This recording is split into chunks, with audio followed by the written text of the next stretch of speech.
За маш их баярлалаа. Харин би яг одоо 1988 оны төгсөгчдийн ширээн дээр ирсэн байна. Та бүхэндээ энэ өдрийн мэндийг хүргье. За баярлалаа. Өнөөдрийн арга хэмжээнд оролцож нутаг орноо гэсэн хамт олноо гэсэн ахын дүүсээ гэсэн сайхан сэтгэлээр одоо алгаан дэлгэж Увс аймгийн 100 жилийн арга хэмжээг дэмжиж ажиллахаар та бүхний оролцож байгаа энэ ажил хэрэгч уулзалтанд улам их амжилтыг хүсье.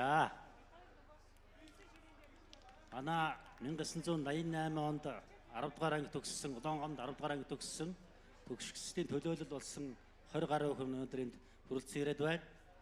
За уулзалтын маань тов зар бол 2-3 хоногийн дотор зарлагдсан учраас бид нэр сангалттай тооны хүмүүсийг оролцуулж чадсангуудаа хөлцлөөч.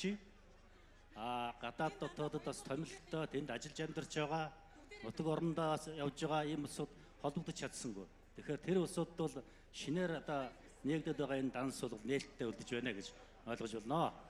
Тэгээ бид хэд хоорондоо ярилцаад ямар ч байсан энэ удаадаа 50 сая төгрөг одоо цуглуулад шинэ дансанд байршууллаа.